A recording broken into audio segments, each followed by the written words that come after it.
lovely people, welcome back to my channel Ranita coaching centre. तो आज हम करने वाले हैं एजुकेशन एंड सोसाइटी का first unit, education and society.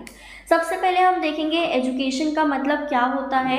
Education क्या है? एक नेवर एंडिंग प्रोसेस है जो कभी नहीं ख़त्म होती। एजुकेशन सिर्फ हमें स्कूल से नहीं मिलती है, एजुकेशन हमें अपनी ज़िंदगी से भी मिलती है। हमारी ज़िंदगी में हमारे एक्सपीरियंसेस से हमें एजुकेशन मिलती रहती है, नॉलेज मिलती रहती है। तो ये हमारी इनर ग्रोथ होती है और डेवलपमेंट होती है जो कि चलती ही रहती है। जब हम जन्म लेते हैं तब से जब तक हम मरते हैं तब तक ये जो प्रोसेस है वो चलता ही रहता है। The word education is derive from Latin word educare, educatum and educo. Okay, now educare का मतलब होता है टू ब्रिंग अप और टू नरिश।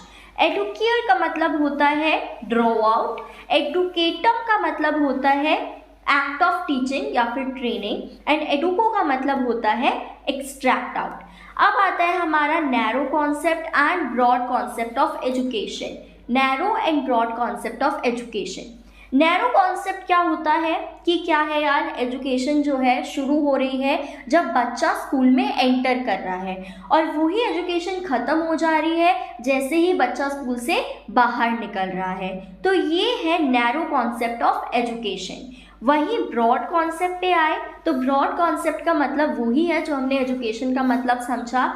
जो ब्रॉड कॉन्सेप्ट है उसमें हम क्या कह रहे हैं कि जो एजुकेशन है वो बच्चे की बर्थ पे बिगिन हो रही है और उसकी पूरी ज़िंदगी थ्रू आउट लाइफ उसकी एजुकेशन जो है वो चलती रहती है, उसको कुछ ना कुछ सीखने को मिलता रहता है। Now next is nature of education. Education का नेचर एक एक करके एक एक पॉइंट को समझेंगे, ये बहुत ही ज़्यादा इंपॉर्टेंट है। Education is a process. Education जो है वो एक तरह का प्रोसेस है। अभी हमने देखा एजुकेशन लाइफ लॉन्ग प्रोसेस है जो कि चलता रहता है। Education is a bipolar process. इसमें कंफ्यूज मत होना, अच्छे से समझ लीजिए कि बाइपोलर प्रोसेस का मतलब क्या है यहाँ पर कि एजुकेशन में दो लोग इंक्लूड होते हैं, एक है स्टूडेंट, एक है टीचर। ठीक है, जब आप बच्चे को पढ़ाने जा रहे हैं स्कूल में तो दो लोग आ रहे हैं, उसमें एक टीचर है, एक आप हो जो आप पढ़ा रहे हो और आपके सामने एक बच्चा है, स्टूडेंट है। तो ये बाइपोलर प्रोसेस चल रहा है, टीचर पढ़ा रही है, बच्चा सुन रहा है। Next is education is a integrating process. ये अंदर ही अंदर एक प्रोसेस चलता रहता है, एक चीज़ से इंटरकनेक्टेड भी है, एक चीज़ से दूसरी चीज़ जो है बच्चा सीखता रहता है, इंटरलिंक्ड है। Next is education is a tripolar process. इस चीज़ में डोंट गेट कंफ्यूज कि अभी तो आपने कहा कि बाइपोलर प्रोसेस है और एकदम से ट्राइपोलर प्रोसेस पे आ गए, नहीं, समझिए थोड़ा।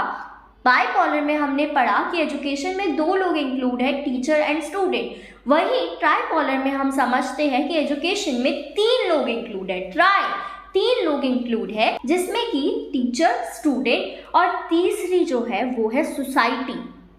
हम बच्चे को वही चीज़ सिखा रहे हैं जो सोसाइटी के लिए अच्छी है, जो लोगों के लिए, जो हमारी ओवरऑल जो हमारा इन्वायरमेंट है उसके लिए सही और अच्छी है। तो ये एक ट्राइपोलर प्रोसेस है जिसमें टीचर, स्टूडेंट और सोसाइटी आ रहे हैं। बाइपोलर भी है और ट्राइपोलर भी है। Next, education is a purposeful process. अगर आप अभी एक ये चीज़ पढ़ रहे हो, नेचर ऑफ एजुकेशन पढ़ रहे हो, उसका एक पर्पस है ना कि आपको आगे टीचर बनना है। यू आर फ्यूचर टीचर, जो कि बहुत ही बेहतरीन बनने वाले हैं आप। तो इसका ये जो एजुकेशन है एक इसका कुछ ना कुछ पर्पस होता है। अगर हम बच्चे को एनवायरनमेंट के बारे में पढ़ा रहे हैं, सॉइल के बारे में पढ़ा रहे हैं, वाटर के बारे में पढ़ा रहे हैं, तो उसका कुछ ना कुछ पर्पस तो ज़रूर है। आगे बढ़ते हैं। Education is a continuous and life long process. हमने देखा है कि कंटिन्यूअस है और पूरी ज़िंदगी चलता रहता है। Education is a theoretical as well as practical in nature. तो एजुकेशन थ्योरी से भी हो रही है बच्चों की और साथ ही साथ नेचर में प्रैक्टिकल भी है। जब हम एक बच्चे को वाटर के बारे में पढ़ा रहे हैं तो हम उसकी थ्योरी भी पढ़ा रहे हैं और प्रैक्टिकली भी बच्चा उस चीज़ को समझ रहा है कि वाटर को सेव करके रखना है, वाटर हमारे लिए बहुत ज़्यादा इंपॉर्टेंट है। तो वो अपनी लाइफ में भी, अपनी ज़िंदगी में भी जो प्रैक्टिकल तरीके से उस चीज़ को लागू ज़रूर करेगा। ओके, अब आते हैं मीनिंग ऑफ सोसाइटी। एजुकेशन का मतलब हमने समझ लिया है, अब आते हैं सोसाइटी का मतलब क्या होता है।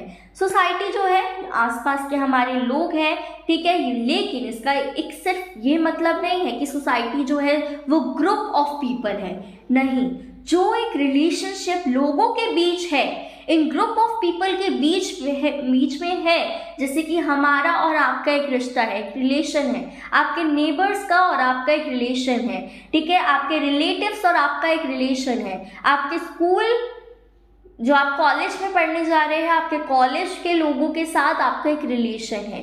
तो यही है हमारी सोसाइटी, यही इसे ही हम कहते हैं सोसाइटी। जो रिलेशन हम एक दूसरे के साथ कैरी करते हैं वो ही है society. Society is not a group of people, but it is the system of relationship that exists between the individuals of the group. वही है जो हमने पढ़ा, there has always existed and never ending bond between education and society. Education और society के बीच एक कभी ना टूटने वाला रिश्ता है। कैसे, वो अभी हम समझते हैं। Now, educational role of society. Society का एजुकेशनल रोल क्या होता है? Impact of social idols on the idols of education. Political condition पे इफेक्ट पड़ता है एजुकेशन का, है ना। जब हम बच्चे को कुछ पढ़ा रहे हैं, पॉलिटिक्स पढ़ा रहे हैं, तो बच्चे को भी पॉलिटिक्स की नॉलेज मिल रही है, तो हमारी जो कंट्री है उसका पॉलिटिकल कंडीशन इफेक्ट कर रहा है। जब बच्चा इकोनॉमिक्स पढ़ रहा है, उसको जीडीपी के बारे में, उसको बजट के बारे में, उसको सब कुछ चीज़ें जो है उस चीज़ की नॉलेज मिल रही है, तो उसमें हमारी इकोनॉमिक कंडीशन जो है वो इम्प्रूव होगी। Impact of religious condition, religious condition जो है उस पर इम्पैक्ट पड़ेगा, सोशल थॉट पे इम्पैक्ट पड़ेगा, सोशल चेंज होगा। सोशल चेंज कैसे होगा एजुकेशन के थ्रू सोसाइटी में? जैसे कि आप देख सकते हैं डाउरी सिस्टम है, ठीक है, दहेज प्रथा, उस पर क्या होता है, बहुत सालों से, बहुत अरसे से ये प्रथा जो है वो चलती आ रही है कि जिसमें कि लड़की के माँ बाप को पैसा देना होता है, कुछ भी देना होता है, धनराशि, कुछ सोना या फर्नीचर देना होता है लड़के के घर पे शादी के समय। लेकिन अगर एजुकेशन के थ्रू हम बच्चों को सिखाएंगे कि ये चीज़ गलत है, एक लड़की जो है आपके घर में आ रही है, एक लड़के के घर में जा रही है, तो वो ही एक बहुत बड़ी बात है।